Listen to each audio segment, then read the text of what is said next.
सोचने से कहाँ मिलते हैं तमन्नाओं के शहर।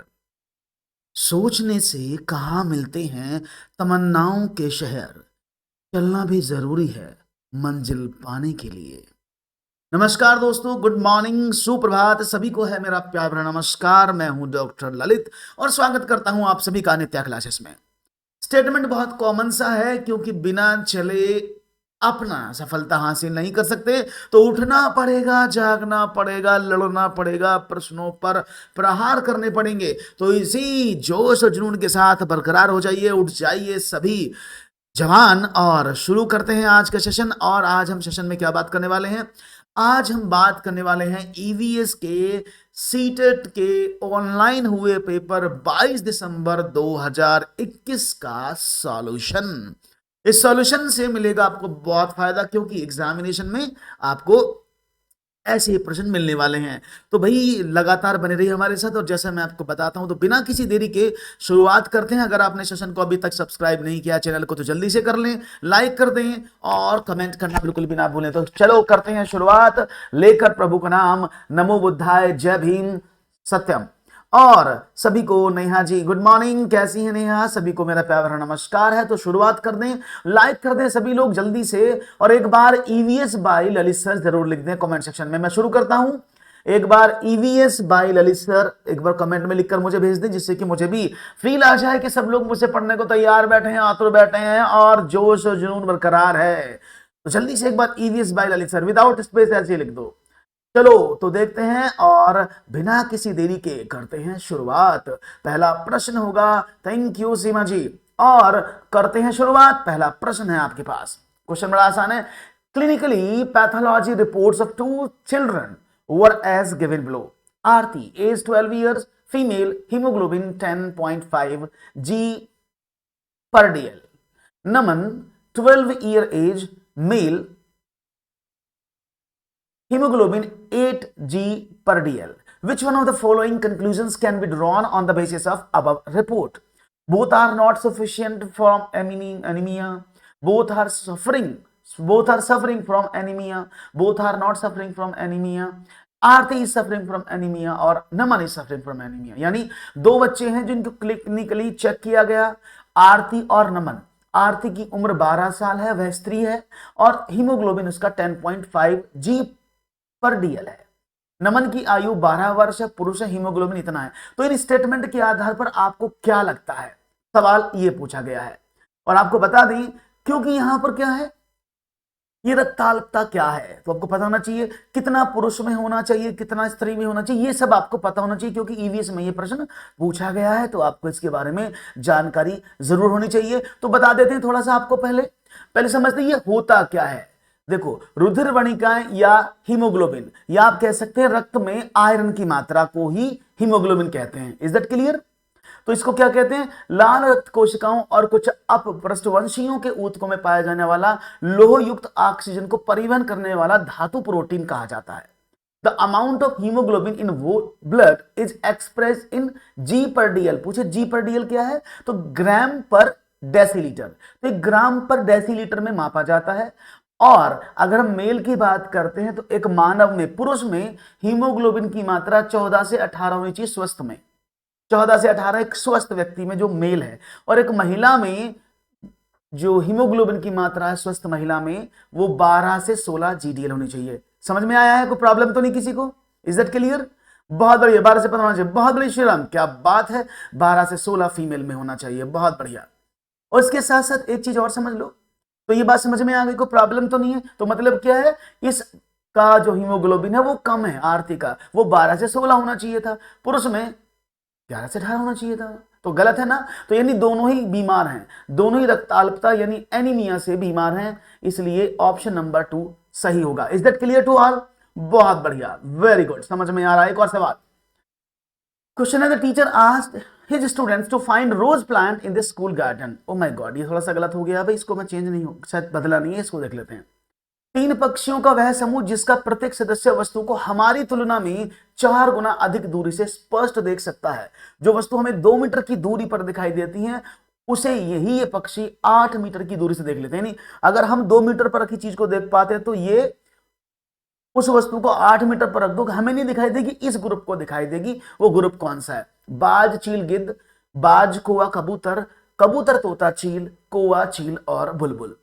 तो देखेंगे भाई इसमें तो आप सबको पता है, क्योंकि आपने सबने पुरानी कहानियां सुनी हैं और आप जानते हैं कि भाई जटायु थे हमारे, जटायु, जिन्होंने अपनी दृष्टि से लंका में बैठे रावण के पास रखी सीता मैया को देख लिया था। उसी की कैटेगरी में आते हैं बाज, चील और गिद्ध। तो यानी बाज आसमान में उड़ते हुए अपने शिकार को आसानी से देख लेता है और उसको डिकोड करके उसको वहीं से दबोच लेता है।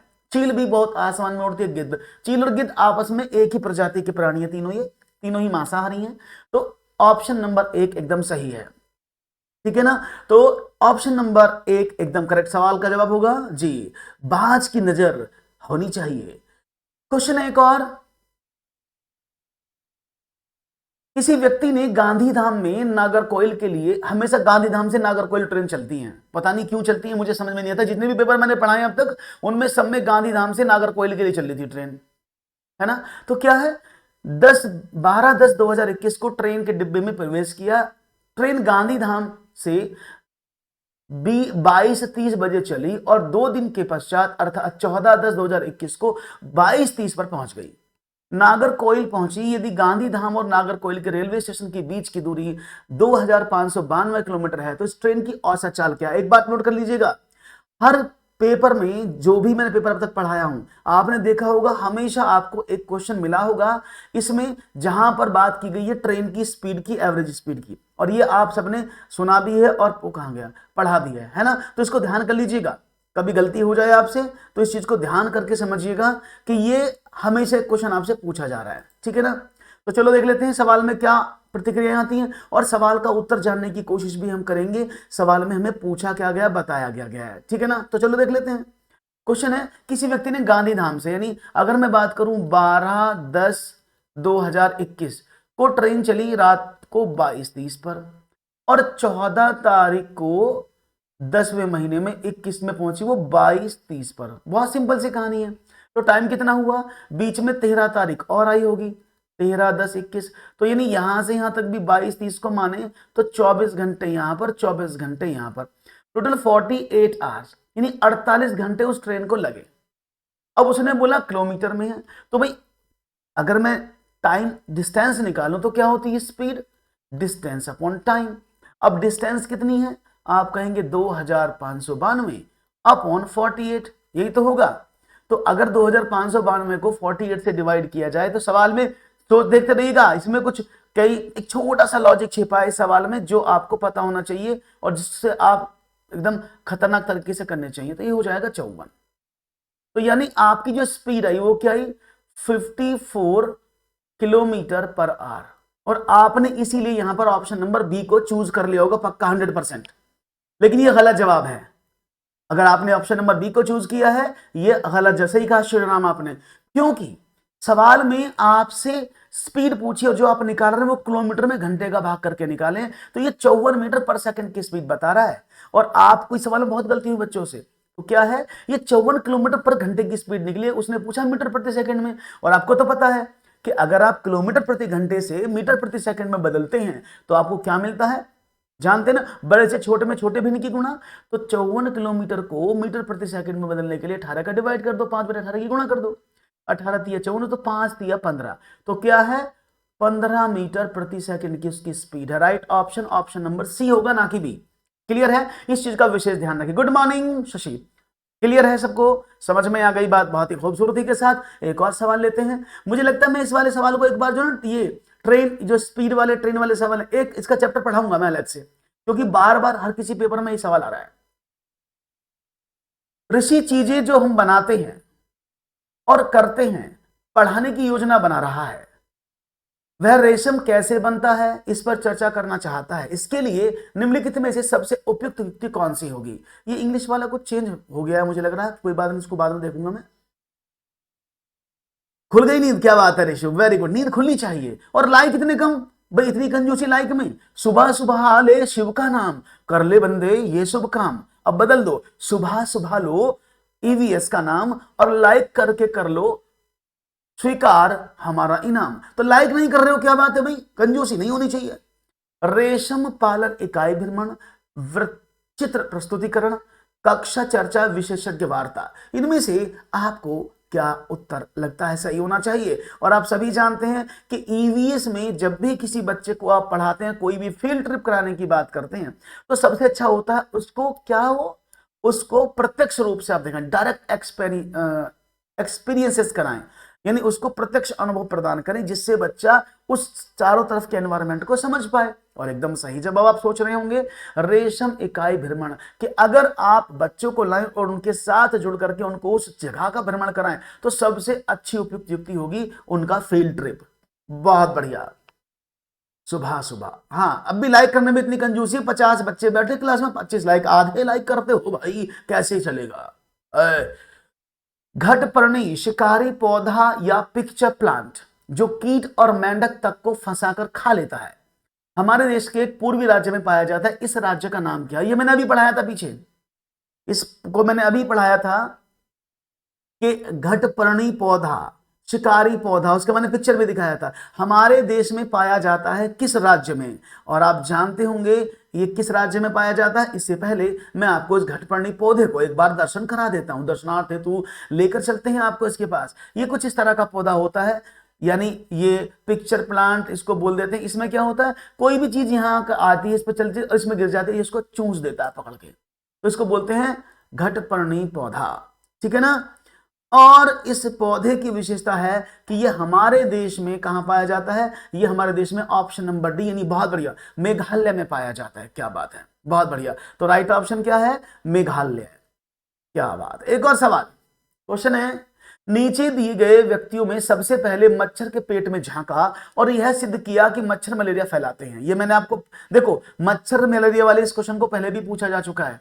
Who among the following person first peeped into the stomach of a mosquito and provide that mosquito spread malaria? ऐसा नहीं है कि भाई आपने मच्छर को पेट को खोलो अंदर देख के देखा क्या, ऐसा नहीं। मच्छर को छोटा सूक्ष्मदर्शी से देखा गया था, तो उस खोज के लिए बाद में उनको नोबेल पुरस्कार से सम्मानित किया गया। वो व्यक्ति कौन थे जिन्होंने मलेरिया को खोजा? और हमें उम्मीद है आप जानते हैं उस व्यक्ति का नाम बहुत अच्छी तरीके से, और ये आपको पता है, उनका नाम है रोनाल्ड रॉस। बहुत बढ़िया। अगर आप रोनाल्ड रॉस सोच रहे हैं, रोनाल्ड रॉस साहब ने ही चाकू लाकर पेट फाड़ा मच्छर का और उसमें झांक कर देखा, अरे यही तो है वो जो मलेरिया फैला रहा है, और उन्होंने इस खोज को किया और इस खोज के कारण उनको नोबेल पुरस्कार से सम्मानित किया गया था सरकार द्वारा। गुड मॉर्निंग, बात समझ में आई? आज बच्चों की संख्या कम क्यों है भाई? क्वेश्चन एक और, consider the following topics about sloth. Sloth को बार बार पढ़ा रहा हूं, फिर पढ़ा रहा हूं, स्लॉथ हर पेपर में आ रहा है। स्लॉथ के विषय में नीचे दिए गए विषयों पर विचार कीजिए। स्लॉथ लगभग 20 घंटे पेड़ से उल्टे सिर लटककर मस्ती से सोता है। स्लॉथ जिस पेड़ पर रहता है उसी के पत्ते खाकर अपना पेट भरता है, उसे कहीं और जाने की आवश्यकता नहीं होती है। स्लॉथ की आयु लगभग 20 वर्ष होती है और इतने समय में वह केवल 2 पेड़ पर ही जाते हैं। इसमें से सही कथन कौन से हैं ये आपको बताने हैं, और कथन बहुत आसान है।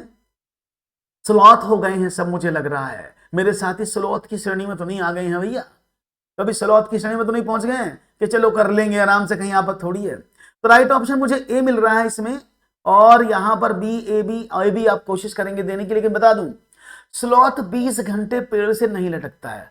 स्लॉथ औसतन 17 घंटे ही पेड़ पर उल्टे लटक कर सोते हैं, तो 20 यहां पर गलत लिखा हुआ है। पहला स्टेटमेंट तो ये गलत है ना? बिल्कुल, तो पहला स्टेटमेंट तो गलत हुआ ना, क्योंकि स्लॉथ, और दूसरी बात ये 7-8 पेड़ पर घूमते हैं, सिर्फ 2 पेड़ों पर नहीं घूमते। दूसरी बात वो पेड़ पर भी घूमे। स्लॉथ की जो आयु है ना वो 20 वर्ष नहीं होती है, स्लॉथ की औसतन आयु 40 वर्ष होती है, 20 वर्ष नहीं होती है। तो ये ऐसे ऐसे क्वेश्चन छोटे छोटे पूछे जाते हैं जिनको आपको समझना चाहिए। हाँ 17 घंटे जो, हाँ बिल्कुल, बहुत बढ़िया राजेश, ठीक है ना। अब क्या करें, इसको एक बार दिखा देते हैं स्लॉथ को। देखो ये स्लॉथ आपके सामने उल्टा लटका पड़ा है, और ये है इसकी कहानी। स्लॉथ दक्षिण मध्य अमेरिका में पाया जाता है, सबसे लेजिएस्ट पर्सन कहा जाता है, और उल्टा लटका रहता, पत्ते को खाता, ज्यादा हिलता डुलता नहीं है। उसका पाचन तंत्र इतना सुस्त होता है कि किसी भी जंतु का नहीं होगा, क्योंकि अगर वो 2-4 पत्ती भी खा लेना पेड़ की, तो भैया 2-4 पत्ती पेड़ की खाने के बाद वो उसकी 15-20 दिन पड़े रहते हैं पेट में। इतना उसका जो पाचन तंत्र कमजोर है, तो वो आराम से पड़े रहती है पेट में। और अपनी गर्दन को घुमा सकता है 270 डिग्री पर, और यह दिन में लगभग 17 घंटे वृक्षों की शाखाओं से उल्टे लटक कर सोते हैं, और इसकी औसत आयु 40 वर्ष है। तो इसके लिए मैंने पूरा स्पेसिफिकेशन दिया आपका, क्योंकि ये छोटे छोटे हम सोच लेते हैं उल्टा तो लटक के सोता कितने घंटे, तो यानी डीप क्वेश्चन भी पूछे जा रहे हैं, तो इन पर भी फोकस करिएगा। 18 से 20 घंटे ईवीएस में है ना सर? हाँ ओके, बात समझ में आई? सुनो दो सबको भी। हाँ ओके, कोई बात नहीं है, तो समझ में आया स्लॉथ? एक और सवाल, ईवीएस के लिए रचनात्मक आकलन है। EVS has a constructive assessment, assessment for learning, assessment of learning, learning with assessment, assessment about learning। अगर मैं रचनात्मक आकलन की बात करता हूं, यानी फॉर्मेटिव असेसमेंट की बात करता हूं, तो ईवीएस में फॉर्मेटिव असेसमेंट में क्या शामिल है, इनमें से आपको बताना है, आपका जवाब क्या होना चाहिए। ईवीएस में रचनात्मक आकलन कौन कौन से होते हैं, और जवाब मिलेगा मुझे क्या, देखेंगे। अच्छा सवाल है ये, और यहां पर डी ऑप्शन देने का आपका पूरा भरोसा, पूरा कार्य आपकी तरफ से जारी है कि सर इसमें आंसर ये आना चाहिए। और आपको बता दें कि right option A B C D के रूप में दिए हैं, तो आपको बता दें इनमें सही जवाब क्या है, ओनली ऑप्शन ए। क्योंकि अधिगम के लिए आकलन, जब यानी अधिगम के लिए आकलन क्या होता है, यानी आप पढ़ाएं क्या पढ़ाना चाहते हैं, समझ लो। अधिगम के लिए आकलन का मतलब क्या होता है कि ये ऑलरेडी फॉर्मेटिव असेसमेंट है। क्यों? क्योंकि अधिगम कराने के लिए आप और क्या पढ़ना चाहते हैं। दूसरा, आकलन के साथ अधिगम, यानी जो आपने असेसमेंट किया उसके आधार पर आप क्या पढ़ाएंगे, क्या रणनीति अपनाएंगे। तो ये अधिगम का आकलन तो फाइनल एग्जाम हो गया कि आपने जो पढ़ाया उसका आकलन कर रहे हो, तो ये ऐसे हो गया, तो ये तो नहीं होगा। और अधिगम के बारे में आकलन, ये भी ऐसे में चला जाएगा। तो यानी ए और सी आकलन के लिए साथ, आकलन के साथ अधिगम या अधिगम के लिए आकलन, ये दोनों रचनात्मक के अंतर्गत आते हैं। तो राइट ऑप्शन ए और सी इसका करेक्ट आंसर है। जिन्होंने ए ऑप्शन चूज किया होगा वो एकदम सही जवाब दे रहे होंगे। बहुत बढ़िया, वेरी गुड, अच्छी कोशिश है। ओ माय गॉड, ये क्या हो गया? In which year the tsunami hit the island of Andaman, यानी मैं हिंदी में इस कुछ बदल गया है। ये क्वेश्चन है कि किस वर्ष में अंडमान निकोबार आइसलैंड में सुनामी आई थी, सवाल ये है। कुछ शायद फॉन्ट का इशू है, टेक्निकल इशू, उसको हम देख लेते हैं अभी। तो आपका जवाब आपके समक्ष है, क्वेश्चन नंबर आपके समक्ष, दीजिएगा जवाब। स्लॉथ के बाद ईवीएस और अंडमान निकोबार की बात यहां पर की जा रही है, ठीक है ना। तो देखेंगे आपका जवाब मुझे क्या मिलता है। क्वेश्चन में कुछ बिगड़ गया है, यहां पर ये लिखा यही है, in which year did the tsunami hit the island Andaman Nicobar. तो फिर भी मैं एक बार इसको चेक कर लेता हूं, कोई दिक्कत तो नहीं है आप लोगों को, होगी तो उसको भी देखा जाएगा भाई। और इसको कराने की मैं कोशिश कर रहा हूँ, गलती ना हो आपसे, जिससे कि आप सवालों को समझ लें। मेरा तो माउस ही नहीं चल रहा है, हाँ अब चलेगा जी। तो भाई यहाँ पर देख पाते हैं आपका जवाब हमें क्या मिलता है, कैसे आप देने की कोशिश करते हैं, और होना चाहिए जवाब सही। शायद आपको दिख नहीं रहा होगा, मैं ये सोच रहा हूँ कि दिख क्यों नहीं रहा है, क्योंकि मुझे ही नहीं दिख रहा, आपको जब दिखेगा तो देखते हैं क्या आप दिखा है आपको। हाँ दिख गया ना, चलिए। तो जवाब क्या है देखेंगे, ए 2004 में। क्या बात है, बहुत ही खूबसूरती से। तो सुनामी कुछ इस तरह से थी कि जितने भी इंडोनेशिया सुमात्रा द्वीप के पास बसे हुए थे उन सबको उजाड़ दिया। ऐसी आई थी कि गाड़ी पाड़ी सब घर भर सब बह गए। तो 26 दिसंबर 2004 को स्थानीय समय सुबह 7:59 पर इंडोनेशिया के सुमात्रा द्वीप के तट पर 9.1 की तीव्रता वाला समुद्र के नीचे का एक भूकंप आया, जो अगले 7 घंटों में सुनामी में बदल गया और विशाल लहरें समुद्र की उठी और जो हिंद महासागर में पहुंच गई और पूर्वी रेखाओं के दूर दूर के तटों को उसने तबाह कर दिया। तो सुनामी 2004 में आई थी। Is that clear? बहुत बढ़िया, वेरी गुड, ऐसे तो पढ़ना है। एक और, what type of houses should villager living in areas with heavy rainfall like Assam build, भारी वर्षा वाले क्षेत्र जैसे असम में रहने वाले ग्रामीण लोगों को अपने घर किस प्रकार के बनाने चाहिए? मिट्टी और फूस के बने हुए घर, सपाट छत वाले लकड़ी के घर, बांस के खंभों पर ढालू छत वाले घर, या बांस के घर। इनमें से आप शायद जानते होंगे आपका जवाब मुझे क्या मिलना चाहिए। और मुझे उम्मीद है बिल्कुल समझ मैंने बताया हुआ है कि अगर मैं बात करता हूं मिट्टी और फूस के घर वो बनते हैं राजस्थान में। कहां बनते हैं भाई? राजस्थान में। क्यों बनते हैं? क्योंकि राजस्थान में गर्म हवाएं चलती हैं और उन गर्म हवाओं से बचने के लिए मिट्टी के घर बहुत सबसे ज्यादा उपयुक्त होते हैं। सपाट छत वाले घर बनते हैं लद्दाख और लेह में, क्योंकि और वो पत्थर के बने होते हैं। बांस पर खंबे बने ढालू वाले छत बनते हैं कहाँ? असम जैसे राज्यों में। क्यों? क्योंकि यहाँ पर जो बारिश होती है उसका पानी भर जाता है, और आप देख रहे होंगे अगर यहाँ बाढ़ आ जाए, पानी भर जाए, तो ये बांस के उस लेवल को बढ़ाया जाता है कि पानी यहाँ तक भर भी जाए तो घर में रखा जो सामान है वो ना बिगड़े और उसमें पानी ना भरे। इसलिए असम जैसे राज्यों में जहां पर बहुत बारिश होती है वहां पर बांस के खंभों पर ढालू वाले छत्र बनाए जाते हैं, बहुत ही खूबसूरती से। आपका जवाब मुझे मिला। एक और सवाल आपकी स्क्रीन पर, name the bird whose eyes are the front like that human, यानी उस पक्षी का नाम बताओ जिसकी आंखें मानव की तरह सामने होती हैं, एकदम टारगेट पर। चील, उल्लू, बाज, गिद्ध, और ये सबको आसानी से पता है, ये सवाल रिपीट हुआ है ना? ये सवाल रिपीट हो रहा है, ये कल भी पूछा गया था, है ना? ये कल भी पूछा गया सवाल था, क्या था? और आप इसका आंसर जानते हैं, दैट इज उल्लू, है ना? देखो उल्लू जो होता है, आउल जो होता है, उसकी आंखें एकदम गड़ी होती है सामने की तरफ, और ये अपनी डिग्री गर्दन को 360 डिग्री पर भी घुमा भी लेता है, ऐसा करके पूरा घूम कर देख लेता कहां जा रहा है। तो ये आदमी के जैसा दिखता है उल्लू। बाकी सबकी आंखें अगर मैं बात करूं, चाहे मैं चील, गिज और बाज, इनकी क्या खूबी है कि ये किसी भी टारगेट को, किसी भी चीज को आदमी से 4 गुनी दूरी पर देख लेते हैं, और इनकी आईज क्या होती हैं? दोनों डायरेक्शन में होती हैं। जैसे मैं अगर बताऊं, बाज की आंखें चील की और गिद्ध की सब एक जैसी हैं, ये दोनों साइड में ऐसे होती हैं, ठीक है ना?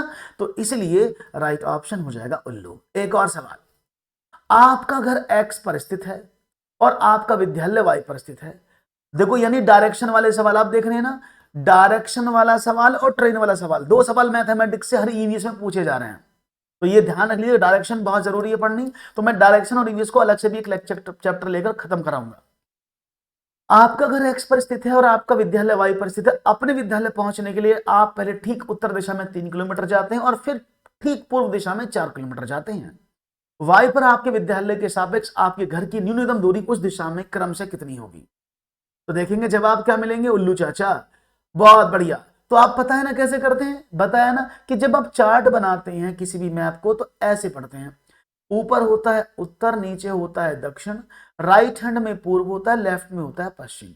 और जो भी टारगेट आप लेकर चलते, जैसे मान लिया घर की बात कर रहे हैं, आपका घर, तो ये घर मेरा एक्स यहां पर होगा, ठीक है ना? उसने बोला अपने विद्यालय पहुंचने के लिए आप ठीक पहले उत्तर दिशा में, अब ये 3 किलोमीटर ऐसे चले उत्तर दिशा में,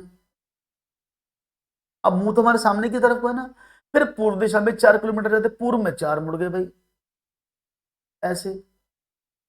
अब क्या हुआ, वाई पर आपके विद्यालय के साथ, अब ये वाई पर पहुंच गए आप ऐसे। अब देखो सवाल हो, वाई पर पहुंच जाते हैं तो वाई पर आपके विद्यालय के सापेक्ष घर की नहीं, वाई पर आपके विद्यालय की दूरी पूछी है। अब यहां पर मैं बाबा एक ही चीज बताता हूं आपको, इसमें आप हमेशा याद रखिएगा, हम गलती क्या करते हैं, हम हमेशा इसको इवेल्युएट कर लेते हैं, लेकिन किसके साथ? हमेशा हम इसको इवेल्युएट कर लेते हैं एक्स के सापेक्ष में। तो अगर आप इससे इसको देखोगे ना तो गलत पढ़ दोगे, क्योंकि उत्तर पश्चिम है, जबकि उत्तर गलत है, उत्तर पश्चिम गलत नहीं है, उत्तर होगा। सही क्या है? उसने बोला वाई के सापेक्ष, तो आपको ये वाली डायरेक्शन देखनी है, तो ये कौन सी है? दक्षिण पश्चिम। तो राइट ऑप्शन क्या हो जाएगा? Option number 2। इस बात को याद रखिएगा, हम जब भी सवाल को हल करते हैं तो जिसके सापेक्ष में मुझसे पूछा गया है मैं उसी के रेस्पेक्ट में आंसर दूंगा, नहीं तो उत्तर गलत हो जाएगा। इसलिए यहां पर हमेशा दोनों डायरेक्शन दी होती हैं गलती कराने के लिए, ठीक है ना? तो भाई जल्दी से एक बार शेयर कर दीजिएगा सेशन को अपने साथियों के साथ, और फिर से मेरे वही रिक्वेस्ट है, बीच बीच में एक बार लिखते रहा करो, मुझे एकदम मोटिवेट मिलता है। ईवीएस बाय ललित सर, एक बार कमेंट सेक्शन में टाइप कर दोगे तो मुझे बड़ा अच्छा लगेगा और मेरा जज्बा डबल हो जाएगा। गीता की कक्षा का एक विद्यार्थी इकबाल दृष्टिबाधित है, यानी दृष्टिबाधित मतलब उसे देखने में समस्या है। गीता देखती है कि वह पिछले कुछ दिनों से विद्यालय नहीं आ रहा है। उसके अभिभावक से बात करने पर पता चलता है कि उसको बोर्ड पढ़ने में दिक्कत होती है, वह कक्षा प्रतिक्रियाओं में भी भाग नहीं ले पा रहा है। गीता को इकबाल को विद्यालय आने के लिए अभिप्रेरित करने है तो क्या करना चाहिए, उसको मोटिवेट करना चाहती है Geeta. Thank you very much, शुक्रिया। अरे यही तो आपका प्यार है, सुबह सुबह जो मुझे पूरे दिन एनर्जेटिक रखता है। सुबह उठने से पहले, उठने के बाद और रात को सोने से पहले आप लोगों से हो जाती है मुलाकात, तो एकदम खुशी खुशी भर जाती है दिल में मेरे पास। गीता को इकबाल को क्या करना चाहिए, जैसे गीता इकबाल को मोटिवेट करना चाहती वैसे ही मुझे आप मोटिवेट करते रहेंगे तो एनर्जी बरकरार रहेगी, ऊर्जा का समावेश संचारण होता रहेगा। तो इकबाल को आगे की सीट पर बैठाना, अगर इकबाल को आप आगे की सीट पर बैठाओगे तो क्या ये सही प्रतिक्रिया होगी? कक्षा नाटक की योजना बनाकर इकबाल के लिए भूमिका निर्मित करनी चाहिए, उसे घर से पढ़ने की स्वीकृति देनी चाहिए, उसके अभिभावकों को डॉक्टर से सलाह लेने के लिए कहना चाहिए। अब आप बताओ, एक बीइंग ए टीचर और बीइंग ए साथी, आप क्या सलाह देंगे इकबाल को? तो इकबाल साहब को क्या बताएंगे आप? और इकबाल साहब को बताना क्या है, बहुत ही आसान तरीका है। इकबाल साहब को क्या बताना है कि इकबाल साहब विद्यार्थी, गीता की कक्षा का विद्यार्थी इकबाल है और गीता मैडम क्या बताना चाहती हैं। अगर आप इकबाल को आगे, भाई उसको दृष्टि में प्रॉब्लम है देखने में, तो उसको आगे पीछे दिखाने में प्रॉब्लम होगी, तो क्या करेंगे आप? बच्चे को रोल प्ले मेथड कराएंगे जिससे कि बच्चा इंटरेक्टिव होकर समझे। तो आप कक्षा नाटक की योजना बनाएंगे और इकबाल के लिए कोई भूमिका निर्मित करेंगे कि तुम्हारी भूमिका ये है। थैंक यू मनोहर, शुक्रिया मनोहर, जिंदाबाद जिंदाबाद जिंदाबाद। थैंक यू मनोहर, चंचल, चांदनी, शुक्रिया। Okay, very good, right option 2। एक और सवाल, while planning to teach pollution in her next class, Nivedita finds that students from rural background have not heard the word population and hence will find it difficult to understand it. What method should Nivedita use to introduce this concept?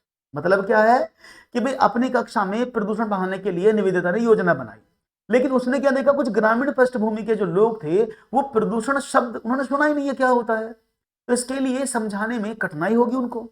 तो निवेदिता को इस संप्रत्य की शुरुआत करने के लिए कौन सी विधि का उपयोग करना चाहिए? ए, व्याख्या यानी एक्सप्लेनेशन, बी, विचार मंथन यानी ब्रेनस्टॉर्मिंग, सी, कठपुतली द्वारा नाटक यानी पपेट प्ले, और डी, क्षेत्र भ्रमण।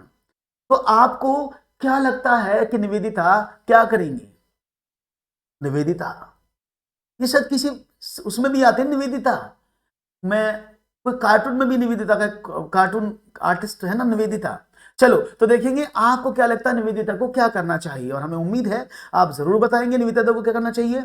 और आपको बता दें कि भाई व्याख्या, एक्सप्लेनेशन करने से कुछ नहीं होता, क्योंकि बच्चों को भाषण देकर नहीं, वातावरण देकर समझाना। एनसीईआरटी 2005 में लिखा है ना कि बच्चों को भाषण देकर नहीं, वातावरण देकर समझो, ये तो गलत हो गया। बात समझ में आ रही है? विचार मंथन, ब्रेन स्टॉर्मिंग की बात कर रहे हैं, तो क्या ब्रेन स्टॉर्मिंग सही होगा? देखिए, ब्रेन स्टॉर्मिंग तब किया जाता है जब बच्चे को कोई टॉपिक पता हो, उस पर आधारित कोई चीज उसको आप करने के लिए दे रहे हो, तो ब्रेन स्टॉर्मिंग भी इसके लिए करेक्ट आंसर नहीं होना चाहिए। बात समझ रहे हो ना? ब्रेन स्टॉर्मिंग क्या होता है कि आपने कोई चीज उसको पढ़ा दी और आप उसको निखारने के लिए, उसके कॉन्सेप्ट को और क्लियर करने के लिए आप ब्रेन स्टॉर्मिंग करवाते हो, तो ब्रेन स्टॉर्मिंग तो नहीं होना चाहिए, क्योंकि आप उसको तो पता ही नहीं कुछ भी, है ना? तो ये भी गलत हो गया। तो क्या करें? दैट इज बिल्कुल सी बात है, बच्चों को समझाने के लिए पपेट प्ले, और मैंने कहा ना कि वातावरण देकर के, और क्षेत्रीय भ्रमण, क्योंकि बच्चों को कठपुतली और कार्टून देखना बहुत पसंद होता है, और अगर उनको क्षेत्र भ्रमण करवाओगे और बताओगे कि देखो ये चिमनियां धुआं फैला रहे हैं, तो बहुत अच्छे से समझेंगे। तो राइट ऑप्शन सी और डी होगा पॉल्यूशन के मामले में। तो राइट ऑप्शन बी, जिन लोगों ने, जिन दोस्तों ने चुना है वो एकदम सही जवाब है। Right option, option number B एकदम करेक्ट आंसर। और लाइक की इतनी कंजूसी का है भैया, इतने कम लाइक, मेरा मन टूट जाता है इन लाइक्स को देख करके। ये लाइक पूरे होने चाहिए भाई। While discussing the lesson food, Gurpreet asked the students, who in your family is the least meal? यानी आपको बताना है लास्ट मील के भोजन की पर चर्चा करते हुए गुरप्रीत ने विद्यार्थियों से प्रश्न किया कि आपके परिवार में सबसे बाद में भोजन कौन करता है, सब्जियां कौन खरीदता है, आपके परिवार में खाना कौन बनाता है। तो वह ईवीएस के निम्न में से किस मुद्दे पर चर्चा करने का प्रयास कर रही हैं। तो ये जितने भी क्वेश्चन थे क्रिटिकल थिंकिंग के थे, याद रखिएगा, ये जितने भी क्वेश्चन आपको दिए गए थे वो क्रिटिकल थिंकिंग के थे। क्यों थे? क्योंकि इसमें आपको सोचना पड़ेगा चार ऑप्शन में से कौन कौन से सही हो सकते हैं, तो इसके लिए डीप स्टडी करनी होती है। परिवार के खान पान की आदतें, क्या ऑप्शन सही रहेगा? तो मेरे हिसाब से तो ऑप्शन खान पान की आदतों के बारे में तो कुछ बात नहीं हो रही है ना, क्योंकि उसने समय पूछा है, तो ये तो मैं गलत कर दूं। परिवार को एक साथ मिलकर खाना खाना चाहिए, क्या इस उद्देश्य की प्राप्ति इसमें हो रही है? तो मुझे तो लगता है इसमें भी कोई, क्योंकि खाने की बात नहीं हो रही है, बात तो उसने भाई सब्जी बनाने की बात की, खाना बनाने की बात की है, तो ये स्टेटमेंट भी थोड़ा सा मुझे अलग लग रहा है। परिवार के सदस्यों को भोजन पकाने की भूमिका, बिल्कुल सही बात है कि भोजन कौन बनाता है, तो इसका भूमिका मामा या पापा।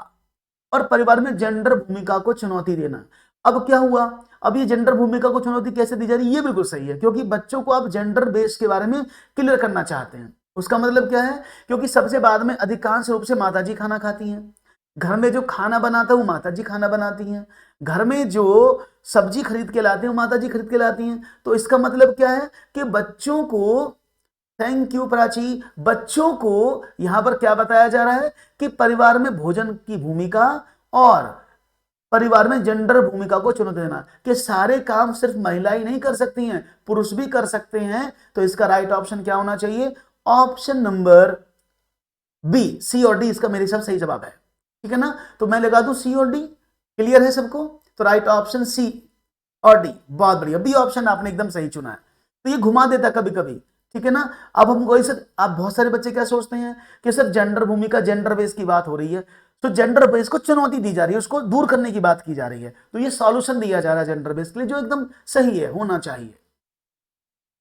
थैंक यू सत्यम जी, शुक्रिया सत्यम। एक और, in environmental studies the previous approach has been adopted in place of topic because, पर्यावरण अध्ययन में प्रकरण के स्थान पर उपविषय थीम यानी उपविषयगत थीम उपागम को स्वीकार किया गया है। ये क्वेश्चन ऐसे ही लिखा था पेपर में, मैं भी इसमें कंफ्यूज था। तो ये जो उपविषय थीम गत, ये ऐसे स्टेटमेंट गलत लिखा है पेपर में भी, तो ये क्या है, ये यहां होना चाहिए था, उपविषयगत थीम ऐसा होना चाहिए था, लेकिन मैंने इसको इसलिए लिखा क्योंकि आयोग वाले भी टाइप में गलती कर देते, इसलिए इसको मैंने ऐसे रखा है। उपागम को स्वीकार किया गया क्योंकि यह संयुक्त और परस्पर संबंधित समझ को सक्षम बनाता है, यह शिक्षण को समझने का आसान बनाता है, यह किसी निश्चित कक्षा के विषय वस्तु को सीमित करता है, या यह विद्यार्थी को उनके अनुभवों के सीखने के में सक्षम बनाता है। तो आपको क्या लगता है, उपागम मींस अप्रोच, यानी पहले क्या होता था, हम जो प्रीवियस अप्रोच को उसको अडेप्ट करके, हम टॉपिक को अडेप्ट करके अप्रोच को ले आए। अब ये क्या है, इस सवाल का जवाब आपको देना है। सवाल अच्छा है, विषयगत थीम की बात हो रही है और हमें उम्मीद है कि आपका जवाब मुझे सही मिलने की कोशिश होगी। और यहां पर जवाब देने में थोड़ी सी कंफ्यूजन, थोड़े से कंफ्यूज आ गए हैं आप, थोड़ी सी दिक्कत शायद आपको हो रही होगी कि सर क्या बात करें, कैसे समझें। और आपको बता दें इसका मीनिंग क्या है। इसका राइट ऑप्शन तो देखो, संयुक्त और परस्पर संबंधित समझ को सक्षम बनाता है, बिल्कुल सही बात है, क्योंकि जब भी किसी अप्रोच को आप बताओगे, किसी भी उपविषय थीम जिसको आप बोलते हैं सब थीम को अप्लाई करोगे, तो ये संयुक्त और संबंधित जो मेन थीम है उसके साथ जुड़कर समझाया जाएगा। करेक्ट है, नो प्रॉब्लम। शिक्षण को समझाने का आसान बनाता है, बिल्कुल नहीं, क्योंकि ये कोई मेथड नहीं है। किसी निश्चित कक्षा की विषय वस्तु को सीमित नहीं कर सकता। यह विद्यार्थी को, बिल्कुल सही बात है, उनके जो अनुभव है उनके आधार पर सीखने के योग्य बनाता है कि आपने कौन सी एक्टिविटी कौन सी अप्रोच से की। तो राइट ऑप्शन क्या होना चाहिए, ए एंड डी इसका सही जवाब, सटीक जवाब है। ऑप्शन गलत दे रहे हैं सब लोग इस बार। क्या हुआ मैं बता देता हूं, इसका एक्सप्लेनेशन दे देता हूं आपको। देखो ईवीएस, पहली बात तो क्षेत्र विषय नहीं है, मैंने आपको बताया था, सवाल भी आया था पेपर में कि प्राथमिक विषय पर ईवीएस क्या है, विषय नहीं है, क्योंकि इसमें क्या होता है, इसमें भौतिक, जैविक, रासायनिक, सामाजिक, सांस्कृतिक अध्ययन के सभी आयामों को इकट्ठा किया गया है। ईवीएस में जो विषयगत उपागम है वो क्या है, ईवीएस पाठ्यक्रम की विषय वस्तु भोजन, आश्रय, पानी, यात्रा, 6 थीम है टोटल। इस विषय संगठन के पीछे उद्देश्य अध्ययन या विद्यालय के विषयों को, 2 या 2 से अधिक विषयों को सहसंबंधित करना होता है। विषयगत संगठन का मतलब क्या होता है, 2 या 2 से चीजों को इकट्ठा करनी, इंटीग्रेटेड अप्रोच करना, तो इसको बोलते हैं विषयगत। ठीक है ना, तो एक दूसरा, यह बच्चों को पृथक उपागम के बजाय अध्ययन किए गए विषयों पर एकीकृत समझ विकसित करने में मदद करेगा, यानी अलग अलग उपागम कराने की जगह बच्चे को इंटीग्रेट, एकीकृत का मतलब क्या होता है, एक विषय के साथ दूसरे विषय को समझ के पढ़ने की कोशिश करना। तत्काल अनुभवों के माध्यम से ऐसे संबंध स्थापित करके बच्चे शिक्षा के उच्च स्तर पर पर्यावरण क्षेत्र में अधिक अमूर्त अवधारणाओं को और संबंधों को समझने की क्षमता विकसित हो जाती है, जो ऑप्शन नंबर डी था। और विषयगत उपागम छात्रों को उनके लिए प्रासंगिक विषयों में भाग लेने के लिए प्रोत्साहित करता है, जो बच्चे के वास्तविक अनुभवों से जुड़े होते हैं। ठीक है ना, तो इसका मतलब क्या हुआ, राइट ऑप्शन ए और डी। इसलिए मैंने इसकी एक्सप्लेनेशन भी दे दी है और इसका जो पीडीएफ मैं आपको शेयर कर दूंगा। ठीक है ना, इसका पीडीएफ मैं आपको शेयर कर दूंगा अपने टेलीग्राम चैनल में, लिंक डिस्क्रिप्शन में दिया हुआ है, वहां से आप ज्वाइन ले लीजिएगा। घाना नेशनल पार्क किस राज्य में स्थित है, ये बहुत ही कॉमन क्वेश्चन, मैंने बहुत बार ये अपने जो चार्ट्स हैं और इंस्टा है, मैं इन क्वेश्चंस को पूछता रहता हूं। In which state is the Ghana national park located, इनमें से कहां पर घाना पार्क व्यवस्थित है, ये आपको बताना है। और हमें उम्मीद है कि आप घाना नेशनल पार्क को जानते हैं और पहचानते हैं। सब इसको पता है कि घाना कहां है, उत्तराखंड की बात हो रही है कि शायद उत्तराखंड में होगा। कमेंट्स रुक चुके हैं, क्या बात है, कमेंट्स रुक चुके हैं, आप लोगों के अंदर क्या हुआ है, जोश जुनून बरकरार नहीं है क्या, खत्म हो गया है? जल्दी से बताओ, जागो, सुबह सुबह ऐसे आलस्य को त्यागो, काक चेष्टा वकुन ध्यानम स्वान निद्रा तथैव च, अल्पहारी गृह त्यागी इति विद्यार्थी पंच लक्षणम। तो सारे लक्षणों को कूट कूट के भर लो अपने अंदर और जागकर जल्दी से जवाब देने की कोशिश करो, और इसका जवाब होगा राजस्थान, क्योंकि घाना नेशनल पार्क का जो लोकेशन है वो राजस्थान में, इसको बता देते हैं। हालांकि ये पक्षी अभ्यारण्य है, इसका नाम और भी है, उनको भी समझ लो कभी और किसी नाम से आ जाए तो। केवलादेव राष्ट्रीय उद्यान या केवलादेव घाना राष्ट्रीय उद्यान, इसका एक ही मतलब है, इसको शॉर्ट में घाना केवलादेव या केवलादेव घाना राष्ट्रीय उद्यान के नाम से जाना जाता है। यह राजस्थान में स्थित है। इसका पुराना नाम भरतपुर पक्षी विहार है। सवाल यह भी पूछ सकता है कि प्रीवियस में भरतपुर पक्षी विहार किस नाम से जाना जाता था, ठीक है ना, तो इसको भरतपुर पक्षी विहार के नाम से भी आप पुकार सकते हैं, जो इसका पुराना नाम था, उसको बाद में बदला गया। इसमें हजारों की संख्या में दुर्लभ और विलुप्त जाति के पक्षी पाए जाते हैं, जो साइबेरिया से आए, सारस, जो यहाँ सर्दियों के मौसम में आते हैं। यहाँ 230 प्रजाति के पक्षियों ने भारत के राष्ट्रीय उद्यान में अपना घर बनाया है। अब यह एक बहुत बड़ा पर्यटन स्थल है और उसका केंद्र बन चुका है, जहां बहुत सारे पक्षी विज्ञानी शीत ऋतु में आते हैं। और इसको 1973 में संरक्षित पक्षी अभ्यारण्य घोषित किया गया है और 1985 में इसे विश्व धरोहर में भी शामिल किया गया था। हाँ, सही कहा, एकदम बिल्कुल बिल्कुल सही कहा आपने Santosh ji. Is that clear? इसलिए मैं सभी की एक्सप्लेनेशन आपको साथ में देके चल रहा हूं कि आपको किसी में भी प्रॉब्लम न हो। जब सवाल पढ़ें तो उसके बारे में डिटेल जानकारी भी आपको होनी चाहिए, जिससे कि आपकी जो सोचने समझने की शक्ति वो ज्यादा बढ़ जाए। एक सवाल और, which of the following means EVS can it be used for formative assessment? इनमें से कौन सा साधन ईवीएस में रचनात्मक आकलन के लिए उपयोग किया जा सकता? दूसरा सवाल है एक ही पेपर में फॉर्मेटिव असेसमेंट का। दृष्टांत अभिलेख यानी इलस्ट्रेशन रिकॉर्ड्स, इसको उपाख्यानात्मक रिकॉर्ड भी बोल देते हैं। स्वयं आकलन सेल्फ असेसमेंट, अवलोकन ऑब्जर्वेशन, सहपाठी आकलन यानी क्लासमेट असेसमेंट। इनके बारे में भी आपको पता होना चाहिए क्या है चारों। और जवाब जब आसान जवाब मिलता है ना तो सबके कमेंट चल जाते हैं, जब नहीं तो बड़ा सन्नाटा छा जाता है खेमे में। कोई बात नहीं है, जवाब मुझे मिल रहा है आपका और आपने जवाब देने का प्रयास किया है बढ़िया से। तो बता दें भाई, इनमें से कौन सा ईवीएस के लिए रचनात्मक आकलन के लिए उपयोग किया जा सकता है, और आपका जवाब है एकदम सही जो आप देने की कोशिश कर रहे हैं। इसको बोलते हैं option number A, not C. Formative assessment में जो रिकॉर्ड्स हैं उनको चेक करके आप आसानी से आकलन कर सकते हो, क्योंकि स्वयं आकलन is the not part of रचनात्मक आकलन। सेल्फ असेसमेंट अलग थिंग है, ऑब्जर्वेशन से हो सकता है, लेकिन सबसे बेस्ट तरीका क्या होगा, आप दृष्टांत अभिलेख। और सहपाठी आकलन क्या है कि एक बच्चा अपनी कॉपी को देकर दूसरे बच्चे से चेक कराए आपस में फीडबैक लेने के लिए, तो वो सहपाठी आकलन है। तो ये को असेसमेंट भी इसको बोल देते हैं। तो इसके बारे में समझ लेते हैं। Is it clear? तो दृष्टांत अभिलेख इसका राइट ऑप्शन है। बहुत अच्छा सवाल है, बड़े सुना। मिर्ची मिर्ची मिर्ची मिर्ची, हाय मिर्ची। मिर्ची की बात करते हैं। मिर्ची हमारे देश के प्रत्येक भाग में बहुत ज्यादा महत्वपूर्ण मसाला है, क्योंकि बिना मिर्ची के तो टेस्ट ही नहीं आता। तो इस मसाले को व्यापारी हमारे देश में कहां से लाए थे? मिर्ची चिली को कहां से लाया गया था? साउथ अमेरिका, अफगानिस्तान, चाइना या साउथर्न अफ्रीका? दक्षिण अमेरिका, अफगानिस्तान, चीन या दक्षिण अफ्रीका, कहां से आई थी मिर्ची? और मिर्ची को तो सब जानते हैं, मुझे लग रहा है मुझे, क्या बात है। मिर्ची, अच्छा सवाल था ये, तो बिल्कुल सही जवाब है। मिर्ची आई थी दक्षिण अमेरिका से, एकदम कोई भी इसमें दो राय नहीं कि आपका जवाब गलत है। मिर्ची को दक्षिण अमेरिका से लाया गया था, एकदम सही जवाब है। और बाकी चीजों भी देख लेते हैं, कहां से कौन कौन कहां से मिली है। मिर्ची, टमाटर, क्या बात है, चलो बता देते हैं, देख लेते हैं। ये हमारी मिर्ची, तो मिर्ची जो है मूल रूप से दक्षिण अमेरिका में पाई जाती है। लोग कम से कम 6000 वर्ष से इसकी खेती का और व्यापार कर रहे हैं। पुर्तगालियों द्वारा गोवा के अपने व्यापारिक उपनिवेश के माध्यम से मिर्ची दक्षिण अमेरिका से बाहर लाया गया था, पुर्तगाली लाए थे इसको। और यह है उद्गम स्थल। अमेरिका से क्या क्या आया हमारे देश में? दक्षिण अमेरिका से हमें टमाटर, आलू और हरी मिर्च। आलू भी हमारा नहीं है, हमारा इतना प्यारा चीज आलू भी हमारा नहीं है, आलू भी दक्षिण अमेरिका वालों ने दिया है। यूरोप से हमें गोभी और मटर गोभी खाते हो ना, आलू मटर गोभी, नहीं, आप दो दो देशों की डिश खाते हो। अफ्रीका, हमें अफ्रीका से कॉफी बीन और ओकरा, ओकरा मीन्स भिंडी, लेडी फिंगर को बोलते हैं ओकरा। और भारत का जान तो क्या है, आम, संतरा, केला, मेथी, पालक, बैंगन और मूली। हम तो कंदमूल पर ही जीवित है ना, मसाले नहीं थे हमारे पास, मसाले बाहर से आए। ठीक है ना, क्लियर है, समझ में आ गया? हाँ, कंफ्यूज नहीं होना है। अफ्रीका से कॉफी, जो कॉफी हमारी पीते हो, और भिंडी, ओकरा, ये भिंडी जो है अफ्रीका से आई है।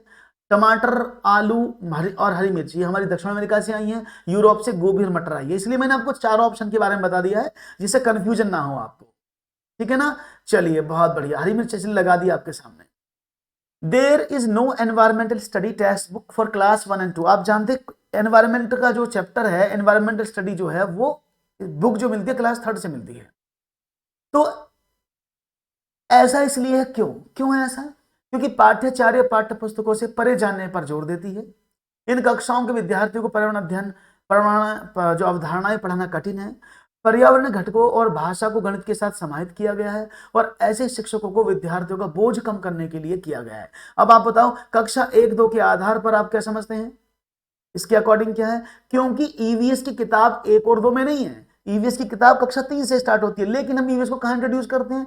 ईवीएस को गणित के माध्यम से पढ़ाया जाता है। बहुत बढ़िया, यानी गणित की किताब में ही हम ईवीएस को जोड़ देते हैं। इसलिए ऑप्शन नंबर 3rd है कि गणित, पर्यावरण घटकों को भाषा और गणित के साथ समाहित करके बताया गया, इसलिए कक्षा 1 और 2 में इसकी किताबें नहीं होती हैं। बहुत ही खूबसूरत। एक और सवाल। Shyam told his teacher during the online classes that during the COVID lockdown, his father asked him to feed the poor children of the neighborhood. The behavior of Sham will be recorded in which of the following tools to assess the holistic aspect. यानी श्याम ने online कक्षा के दौरान अपने अध्यापक को बताया कि कोविड लॉकडाउन के दौरान उसके पापा ने उसको पड़ोस में गरीब बच्चे को भोजन खिलाने के लिए कहा। शाम का यह व्यवहार निम्नलिखित में से किस सह शैक्षिक पक्ष का आकलन करने वाली किस उपकरण में दर्ज किया जाएगा? ऑब्जर्वेशन शेड्यूल, अवलोकन सूची, पोर्टफोलियो, वृत्तांत रिकॉर्ड या रेटिंग स्केल। इनमें से किस में आप इसको रिकॉर्ड करेंगे? और आपने कहा पोर्टफोलियो में रिकॉर्ड करेंगे। पोर्टफोलियो के बारे में सबसे ज्यादा जवाब मिल रहे हैं मुझे, तो क्या मैं इस जवाब को सही मानूं? लेकिन मैं आपको बता दूं, आपके द्वारा दिया गया जवाब, माफ कीजिएगा, गलत है। आपने गलत विकल्प का चुनाव किया है। बच्चे में की जो विशेषताएं उनको रिकॉर्ड किया जाता है, और इसका सही जवाब होगा ऑप्शन नंबर सी, वृत्तांत रिकॉर्ड। अब ये होता क्या है? Chronicle record. बच्चा क्या क्या करता है उसको समझ लेते हैं। देखो समझना, किसी विशेष विषय क्षेत्र में छात्र की शैक्षिक क्षमताओं, प्रवाह, कौशल निर्धारित के लिए जो मूल्यांकन उपकरण तकनीक है, उसके साथ साथ उसको अकादमिक दक्षता की दिशा में उनकी प्रगति मापी जाती है। इसमें हम प्रश्नोत्तरी, क्विज, पोर्टफोलियो, अवलोकन, रेटिंग स्केल, उपाख्यानात्मक रिकॉर्ड यानी वृत्तांत रिकॉर्ड को यूज करते हैं। याद है ना, इन्हीं चीजों को तो लेते हैं बच्चों को माप करने के लिए, प्रश्नोत्तरी, पोर्टफोलियो, अवलोकन, रेटिंग स्केल, उपाख्यानात्मक रिकॉर्ड। तो ये हमको पता होनी चाहिए किसमें क्या होता है, आपको पता होना चाहिए इसमें क्या होता है। तो ये जो उपाख्यानात्मक अभिलेख है, ये इनको क्या बोलते हैं? ये एक ऐसा संपूर्ण वर्णनात्मक वर्णन है जो बच्चों के एक विशिष्ट व्यवहार या अंतःक्रिया के बाद दर्ज किया जाता है। अब देखो, बच्चों को लगा, वो क्या हुआ, भावात्मक विकास उसका जागा कि यार वो भूखा बैठा है, उसको देना चाहिए, तो ये उसका विशिष्ट व्यवहार है जो उसकी पढ़ाई के लिए नहीं है। याद रखिएगा, जो उसकी स्टडी के नहीं है, वो उसका भावात्मक रिकॉर्ड है जो उसकी चरित्रात्मक चीजों को दर्शाता है। याद रहेगा, तो यानी उसके विशिष्ट विशेषताओं को हम उपाख्यानात्मक रिकॉर्ड में, यानी एनाकॉन्डल रिकॉर्ड में या वृत्तांत अभिलेख में नोट करते हैं। तो यह शिक्षक को गतिविधि की योजना बनाने, परिवार को जानकारी प्रदान कराने और बच्चों में अधिगम अंतराल को पहचानने में मदद करता है। इसका उपयोग छात्रों के कार्य, कौशल, दृष्टिकोण, तो ये दृष्टिकोण में आ गया ना, विशिष्ट अवलोकन पर नजर रखने के लिए किया जाता है। अतः हम यह निष्कर्ष निकालते हैं कि शाम के इस व्यवहार को उपाख्यानात्मक अभिलेखों में दर्ज किया जाएगा। तो ये अलग वाली चीज है। क्या रेटिंग स्केल क्या है? रेटिंग स्केल का उपयोग हम किसी भी स्थिति में छात्रों के मनोभाव को मापने के लिए करते हैं। अवलोकन क्या है? ऑब्जर्वेशन। इसका अर्थ क्या होता है कि उद्देश्यपूर्ण ढंग से देखना है कि छात्र के व्यवहार और जरूरतों को समझने के लिए क्या महत्वपूर्ण है। और पोर्टफोलियो क्या होता है? यह एक विशिष्ट, जो आपने जवाब दिया, एक विशिष्ट अवधि में छात्रों के काम का व्यवस्थित रूप को क्रमानुसार संकलन है कि बालक किस तरह से काम करते हैं। Is that clear? तो जिन्होंने ऑप्शन नंबर सी दिया है, उपाख्यानात्मक रिकॉर्ड, क्योंकि विशिष्ट उसकी एबिलिटी को दर्शा रहा है, तो राइट ऑप्शन क्या हो जाएगा? उपाख्यानात्मक रिकॉर्ड एकदम सही। इसलिए मैं साथ साथ में आपको सब चीजों की एक्सप्लेनेशन देने की कोशिश करो जिसमें आपको चारों के बारे में पता लग जाए, और इस पेपर को जब आप पढ़ें तो आपको बाहर जाना ना पड़े, एक एक चीज के बारे में जानकारी मैं देने की पूरी कोशिश कर रहा हूं। लाइक बनता है तो लाइक करते रहो। जल पर चर्चा करते समय शिवांगी कक्षा 1 की विद्यार्थी से आकाश का चित्र बनाने को कहती है। शिवांगी ने कहा आकाश, मतलब आकाश किसी लड़के का नाम नहीं है, आकाश में स्काई, वो स्काई का चित्र बनाने के लिए कहती है। ओके, क्योंकि पानी आकाश, उसने क्या बोला, उसने इस सैम ने आकाश में हरा रंग भरा, उसने इस रंग को क्यों चुना, यह पूछने पर वह जवाब देता है कि उसके घर के पास तालाब का रंग हरा है, क्योंकि पानी आकाश से आता है इसलिए आकाश हरा होगा। तो शिवांगी को क्या करना चाहिए, क्योंकि बच्चे ऐसी तो जवाब देते हैं, विद्यार्थियों के आकाश का अवलोकन करने की व्यवस्था करनी चाहिए, उसे बताना चाहिए कि आकाश काला होता है, ये तो बिल्कुल गलत हो जाएगा। उसे बताना चाहिए आकाश नीला होता है, ये बात सही, आकाश नीला होता है। उसकी सृजनात्मकता की सराहना करनी चाहिए। अब आपका जवाब मुझे क्या मिलेगा, let's see what will be the right answer. समझेंगे जवाब, ऑप्शन नंबर डी, सृजनात्मकता की सराहना करनी चाहिए। ऑप्शन नंबर डी आप दे रहे हैं जवाब कि उसकी हमें सृजनात्मकता की। अब मैं आपको बता दूं, कभी भी किसी इंग्लिश में हाँ समझ लो, किसी भी बालक को सराहना तब कर सकते हैं अगर उसने किसी इनफॉर्मल वे में सवाल को हल किया हो, या उसने जो बात कही वो सही हो। अब आप, उसने दिमाग तो लगाया लेकिन दिमाग तो गलत लगाया ना। अगर वो बोलता इस बात को, क्योंकि पानी में जो हम रंग देखते हैं वो पानी कलरलेस होता है, और पानी में देखने पर आकाश का कलर नीला दिखाई इसलिए पानी नीला है, तो वो उसकी सृजनात्मकता थी। क्योंकि उसने कहा पानी का रंग हरा है और उसका जो कॉन्सेप्ट बताया वो गलत है ना, इसलिए आप सराहना नहीं कर सकते। यानी बच्चे को पता नहीं है कि आकाश का कलर कौन सा होता है, तो क्या करेंगे, दैट इज ऑप्शन नंबर 1 आपको चूज करना चाहिए। क्योंकि आप जब बच्चे को पढ़ाएं तो बच्चों के लिए अवलोकन यानी ऑब्जर्वेशन की व्यवस्था बनाओ कि बालक जान पाए कि आकाश का रंग नीला होता है ना कि हरा। बच्चे ने उसका रंग हरा बताया है इसलिए उसको, ये उसकी क्रिएटिविटी नहीं है। क्रिएटिविटी का मतलब क्या होता है, कोई भी वो चीज करे वो सही हो, उसने गलत आंसर दिया। बात समझ में आ गई, तो हम क्या करेंगे, ए फॉर एप्पल, हाँ इज इट, पपल्टी मार दो एकदम, राइट ऑप्शन ए लगा दो। तो समझने की कोशिश करते रहो, जानने की कोशिश करते रहो, और लाइक भी कब, लाइक में कंजूसी पता नहीं क्यों करते हो भाई साथियों, मैं समझ नहीं पाता हूं। Ramesh wants to use drama to teach animals in class 5. What should he do? Ramesh कक्षा 5 में जंतुओं को पढ़ाने के लिए नाटक का उपयोग करना चाहता, तो उसे क्या करना चाहिए, नहीं वो जानवर पढ़ाना चाहता है, जंतुओं के बारे में पढ़ाना चाहता है, और उसके लिए वो नाटक का उपयोग करना चाहता है। तो इसमें उसे क्या करना चाहिए, स्वयं नाटक लिखकर निर्देशित करे, पहले से लिखित नाटक का चयन कर निर्देशित करे, पहले से मंचित और अभिनीत नाटक को खोजे, या विद्यार्थियों से कहे नाटक लिखें और उसका अभिनय करें। तो इसका सही जवाब क्या होगा, हाँ किरण आप आती कर देते, बहुत सारे साथी नहीं कर पाते हैं। तो राइट ऑप्शन क्या होगा, देखेंगे आपका जवाब मुझे किस तरह से मिल रहा है इस प्रश्न का, कि राइट ऑप्शन इनमें से कौन सा होना चाहिए। और आपको बता दें भाई, जंतुओं को पढ़ाने के लिए नाटक का उपयोग कर, अगर आप बच्चों को सच में ही सृजनात्मकता करना चाहते हैं, अगर वो खुद नाटक लिखेगा तो बच्चों की जो विश्लेषणात्मक क्षमता है जंतुओं के बारे में वो नहीं कर पाएंगे।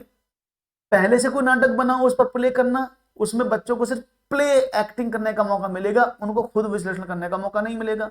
तो सेम ऑप्शन ये है। तो क्या करेंगे, हम बोलेंगे विद्यार्थी से अपने आप लिखो नाटक और उसको अभिनय करो। यानी कोई शेर बनेगा, जैसे कोई कहानी पढ़ी, कोई शेर बना, कोई लकड़बग्गा बना, कोई चूहा बना, कोई हाथी बना, और बच्चों को कहानी के माध्यम से कि भाई क्या होगा जंगल में, इस तरह से कहेंगे तो बच्चे उसको प्रत्यक्ष रूप से सीखेंगे और वो ज्ञान स्थायी होगा, परमानेंट होगा। राइट ऑप्शन, ऑप्शन नंबर 4 एकदम सही जवाब है। एक और सवाल, पर्यावरण अध्ययन के अध्यापक को करना चाहिए, a teacher of environmental studies should what do, क्या करना चाहिए, पाठ्यचर्या का क्रियान्वयन यानी एग्जीक्यूशन, इंप्लीमेंटेशन ऑफ करिकुलम यानी एग्जीक्यूशन ऑफ करिकुलम, पाठ्यचर्या का पालन, फॉलोइंग द करिकुलम, पाठ्यचर्या का हस्तांतरण, ट्रांसफर ऑफ करिकुलम, और पाठ्यचर्या का निर्माण, करिकुलम क्रिएशन या कंस्ट्रक्शन ऑफ करिकुलम।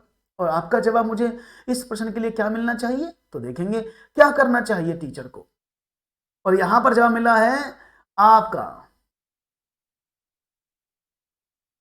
जी, मैं पूरा विश्वास है आप पर जवाब हमें अच्छा मिलेगा, गलती आप नहीं करेंगे, तेजी के साथ बढ़ेंगे। और ऑप्शन नंबर ए मिल रहा है मुझे। और आपको बता दें, देखिए पाठ्यचर्या क्रियान्वयन नहीं, क्योंकि पाठ्य एक मैंने आपको बताया, जब भी आप करिकुलम की बात करते हैं, अगर करिकुलम मतलब उसकी रूपरेखा, तो किसी भी पर्यावरण के टीचर को, किसी भी पर्यावरण टीचर को पढ़ाने के लिए पाठ्यचर्या का निर्माण करना चाहिए। यानी वो उसको किस तरह से एग्जीक्यूट करेगा, लेकिन वो बच्चे के अकॉर्डिंग बननी चाहिए।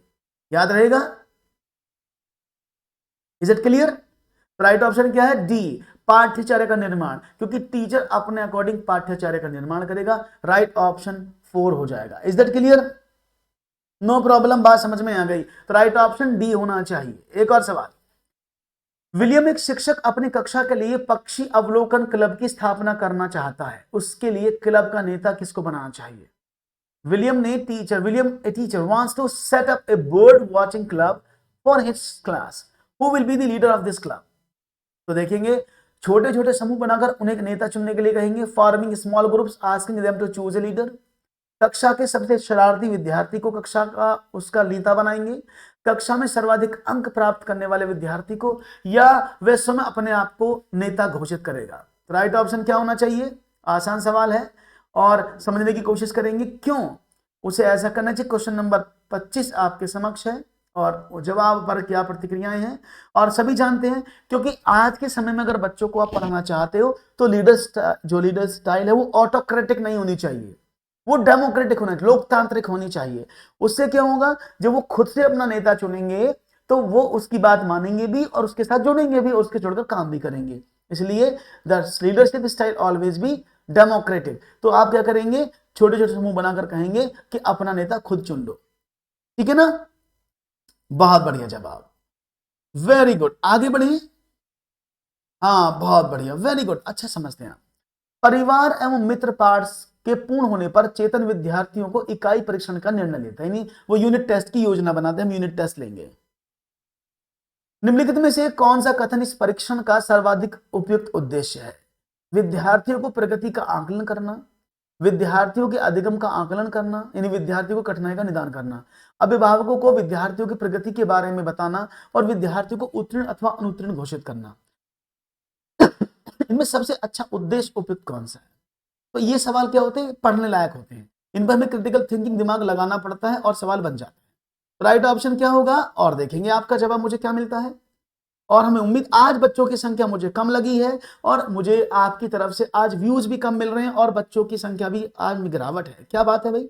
राइट ऑप्शन क्या होगा, ए बी सी डी के रूप में, कि क्या आवश्यकता है विद्यार्थियों के लिए। और आपको बता दें भाई, इसमें सब कुछ साफ साफ लिखा हुआ है। डी ऑप्शन आप देने की कोशिश कर रहे हैं कि जब आप इकाई परीक्षण करने की बात करते हैं तो आप किसी बच्चे को उत्तीर्ण और अनुत्तीर्ण घोषित करने की योजना नहीं बनाते, है ना। आप बच्चों को, क्योंकि जब यूनिट टेस्ट लिया जाता है तो वो एक निदानात्मक तरीके से होता है जिसमें बच्चों की कमियों को और कमजोरी को ढूंढा जाता है ना। तो आप उनको क्योंकि घोषित करना, उनको रिजल्ट आउट करना, उनको अचीवमेंट देना, वो ऐसे का पार्ट है, यूनिट टेस्ट का नहीं, यानी वो हाँ योगात्मक मूल्यांकन का पार्ट है। ठीक है ना। तो विद्यार्थी की प्रगति का आकलन करेंगे, कितना कितना प्रोग्रेस किया है, उसकी कठिनाई का निदान करेंगे और अभिभावकों को प्रकृति के बारे में बताएंगे। तो राइट ऑप्शन डी हो जाएगा। ए बी और सी, डी ऑप्शन को आप नहीं रखेंगे क्योंकि वहां गड़बड़ है। ठीक है ना, बात समझ में आ गई भाई। प्रगति का आकलन मतलब उन्होंने कितना, वो पहले कैसे पढ़ते थे, अब उसमें कितना पॉजिटिव, कितना प्रोग्रेस है। ठीक है ना। 26 का डी। एक और सवाल, the adjacent state of Gujarat, Gujarat के निकटवर्ती राज्य। अभी मैंने कल भी ये शायद पीछे, कल भी ये सवाल आया था ना पेपर में कि गुजरात के निकटवर्ती राज्य कौन कौन से हैं, फिर से वही सवाल पूछ लिया। तो देखो सवाल रिपीट भी हुए थे पिछले वर्ष, तो यानी इस बार अगर मिल जाए तो काम बन जाए। ठीक है ना, इज इट क्लियर? तो लेट्स सी, देखेंगे जवाब, गुजरात के निकटवर्ती राज्य कौन से हैं जी। Let's see what will be the right answer. Rajasthan, Maharashtra, Madhya Pradesh, Rajasthan, Bihar, Madhya Pradesh, Rajasthan, Karnataka, Maharashtra, Maharashtra, Madhya Pradesh और कर्नाटक। तो देखेंगे आपके जवाब क्या मिलते हैं। और आपने कहा ए, तो आपको बता दें ये है हमारा गुजरात। ये भाई साहब गुजरात में ले आते हैं आपको, ये रहा गुजरात। अब गुजरात के पास क्या है, राजस्थान जुड़ा हुआ है इसकी सीमा से, मध्य प्रदेश कनेक्ट है और महाराष्ट्र कनेक्ट है। तो गुजरात की सीमाएं 3 राज्यों से टच करती हैं, राजस्थान, मध्य प्रदेश और महाराष्ट्र। और इधर क्या है, इधर जो है ये है अरब सागर। क्या है ये, अरब सागर, अरेबियन सागर। तो अरब सागर की बात करूं तो अरब सागर, इस लेफ्ट में अरब सागर, इधर बे ऑफ बंगाल है, बंगाल की खाड़ी। तो तो अरब सागर से कौन कौन सी सीमें टच होती हैं? गुजरात की होती है, महाराष्ट्र की होती है, गोवा, कर्नाटक और केरला। तो ये 5 राज्य अरब सागर से टच हैं, अगर अरब सागर वाला क्वेश्चन आपको मिल जाए, ठीक है ना। राइट ऑप्शन क्या हो गया?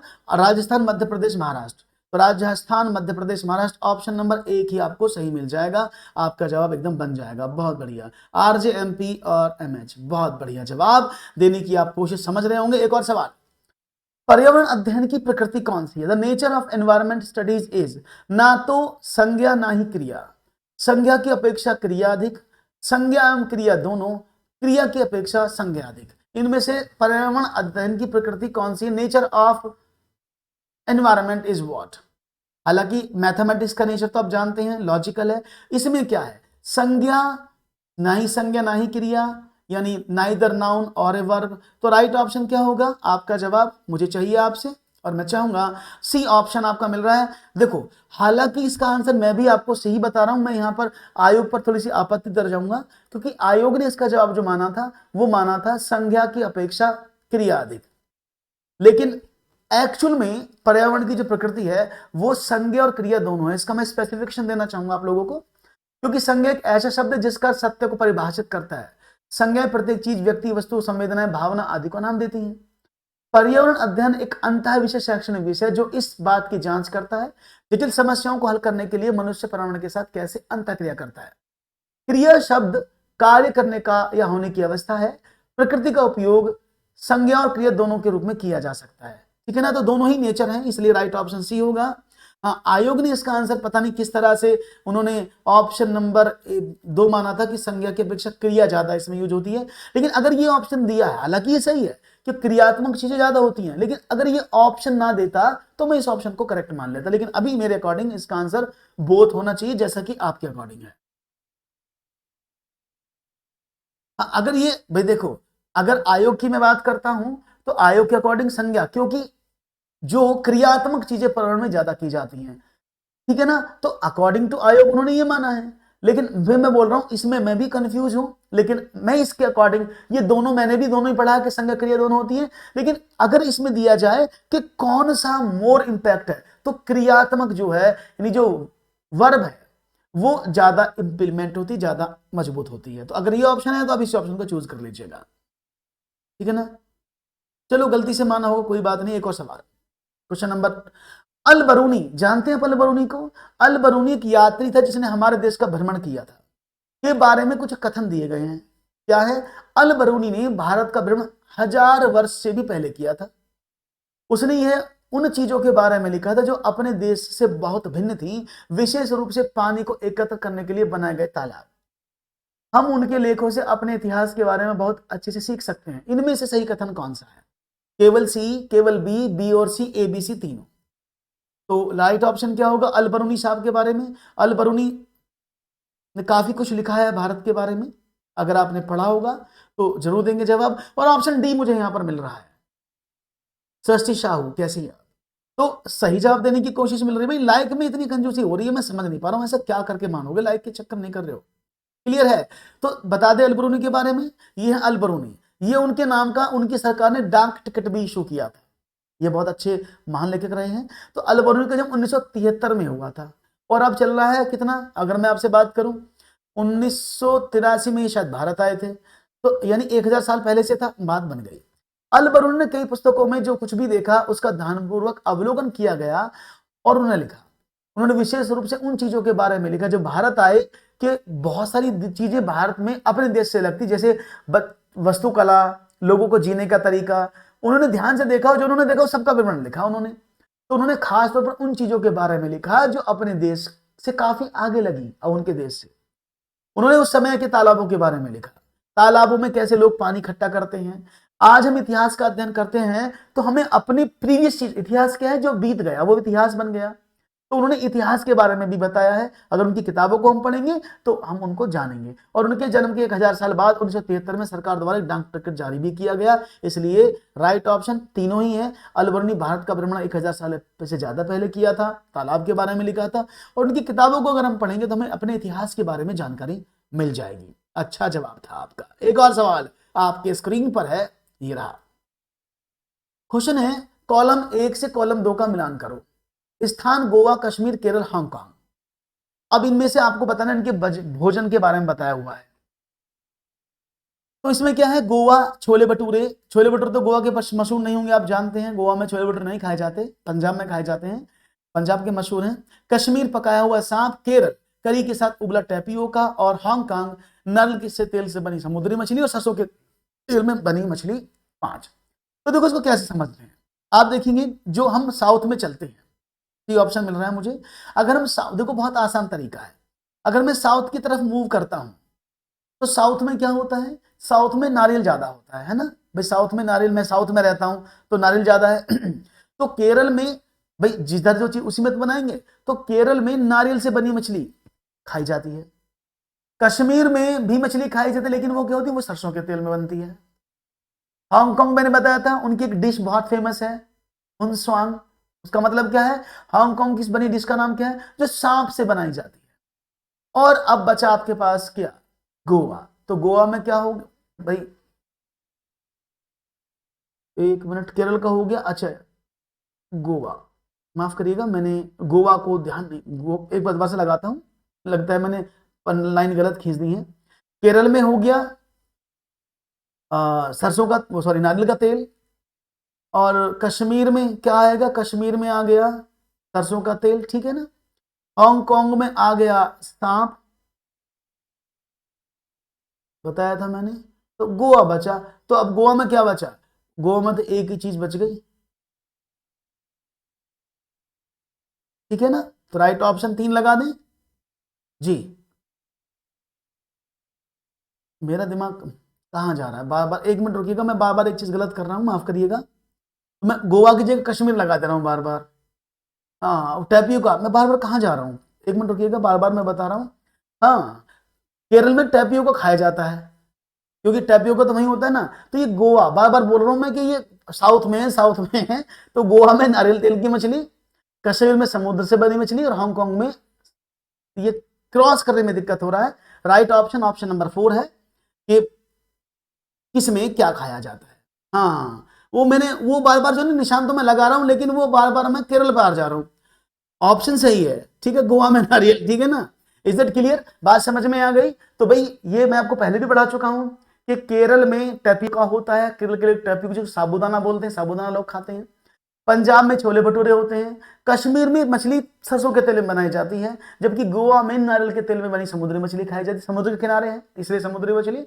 और हांगकांग में पका हुआ सांप, जो वहां की बहुत फेमस डिश है, ठीक है ना। तो भाई अगर आपको सेशन अच्छा लगा हो तो मुझे जरूर बताएं, मुझे उम्मीद है कि पूरा सेशन आपको समझ में आया होगा, सारे क्वेश्चन समझ में आए होंगे। तो लाइक करते रहो, और भाई साथ में बाकी साथियों के साथ शेयर करो। श्री राम, आप ग्रुप बना रहे हो लेकिन आपकी तरफ से मुझे कम बच्चे मिल रहे हैं, तो ज्यादा बच्चे देने की कोशिश करो यार, अपने साथियों को शेयर करो, जिससे कि और लोग भी जुड़े और आसानी से इस क्लास में और आनंददायक स्थिति बनते रहे। तो बहुत बहुत धन्यवाद आप सभी का जुड़ने का। मुलाकात होगी, अब आपसे बता दें, जैसे 10 बजे सीडीपी है, और मंडे से सीडीपी के प्रीवियस ईयर भी शुरू हो रहे हैं यहाँ पर।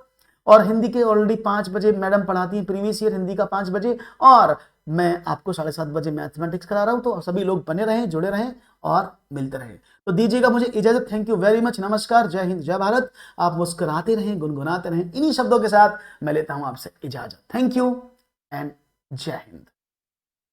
Have a nice day.